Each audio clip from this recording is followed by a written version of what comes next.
So today we are shooting from the farm. We are in the greenhouse. We are trying to transplant this seedlings that we got from Jaguar.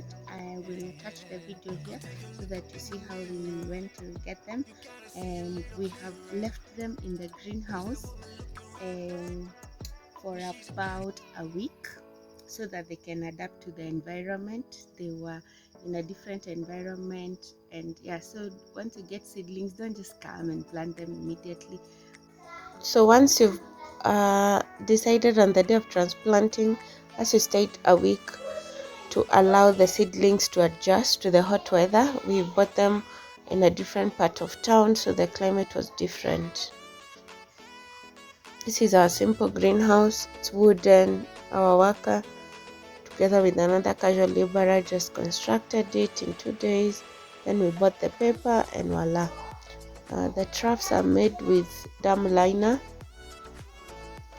and then you just nail it on the poles. It's quite a simple concept. You don't have to spend a lot of money. Always ensure that your greenhouse has that to allow it not to get too hot.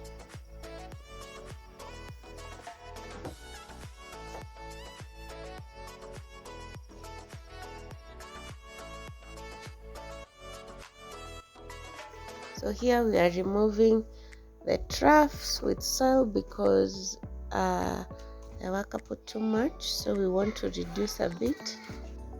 We are using compost soil because we didn't have enough money to buy only cocoa peat as advised by Jaguar. So we are using our compost soil plus a little bit of cocoa peat. It's important to know that when you're doing container gardening or container farming, you use cocoa peat or a lot of soil that is composted. It means it still has a lot of decaying matter, that way it won't compact.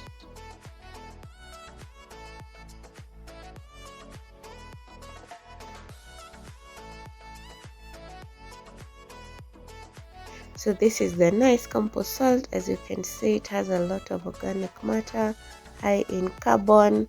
This is the best. It won't compact as much. Black cotton is dangerous with container farming because it compacts and then ends up lacking oxygen, and your plants start to die because the roots can't move easily. Yes, so this is cocoa peat. Cocoa peat is just ground coconut shells. Coconuts, yes.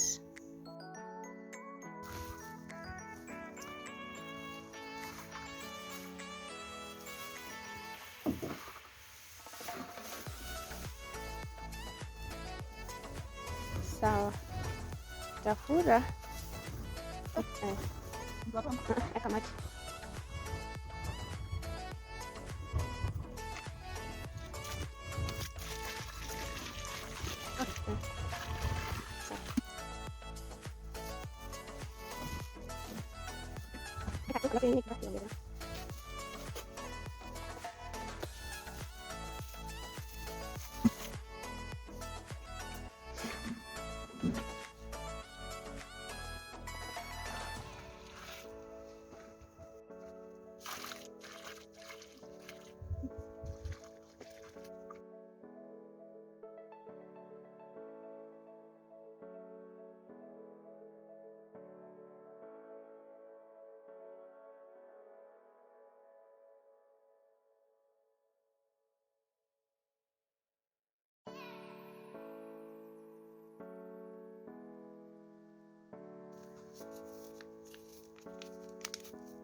I hope that you have noticed there is no bending in this type of farming.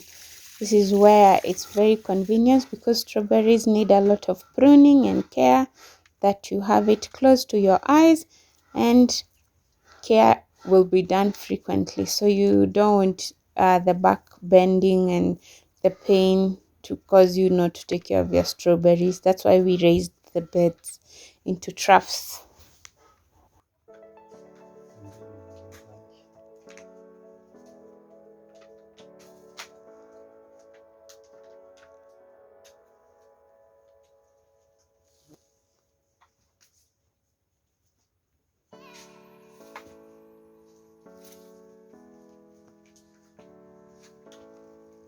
Do not throw away your old cups. You can reuse them, or even you can use them to sell more seedlings to other people. Remember, strawberries have so many ways of making money. You can sell the seedlings, you can sell the fruit, you can do value addition. So keep the cups, keep the cups.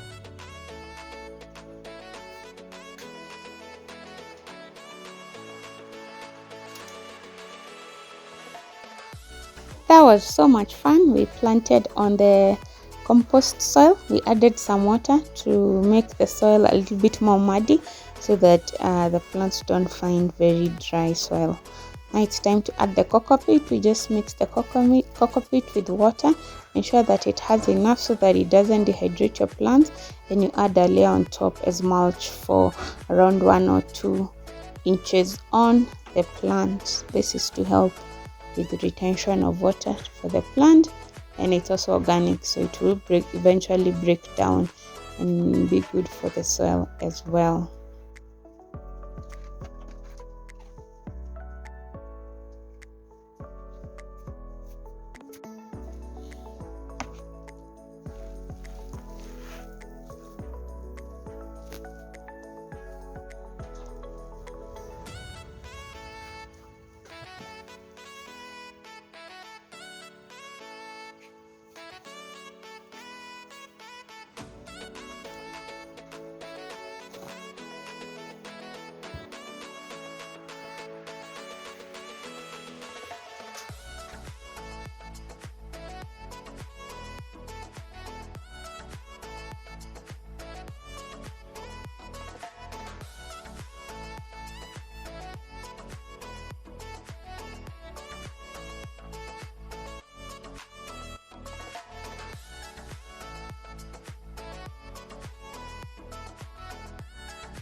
So we shall still add the white polythene mulch on top to make it look so attractive and so good, but also to retain that water. Remember, we're in Kajiado, we need to retain as much moisture as possible. The floor will also put white gunias, and it's gonna reflect so much light. It's gonna look so good, just like the Jayquat one. So stay tuned for the next video. Great things, guys, please, and thank you so much for subscribing already. Please note the change in color. After cocoa peat has dehydrated, it gets darker. This one we put it earlier and this one later.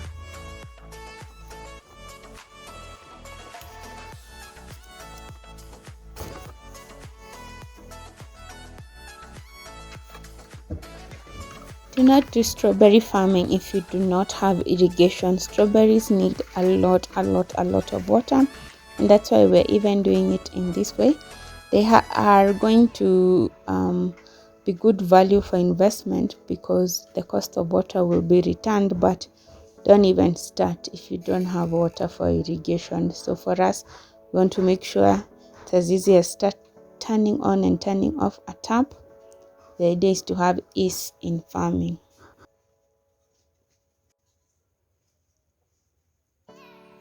So these are the drip holes we're going to be pouring into the trough. Always ensure your drip holes are looking up to avoid blockage.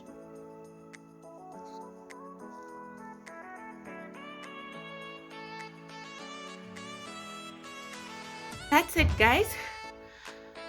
Successfully transplanted the strawberries. Thank you for joining us. Yeah, stay tuned for the next video on fruiting and nutrition. Gonna be so good. Can't wait. Please subscribe and enjoy. Have a good day.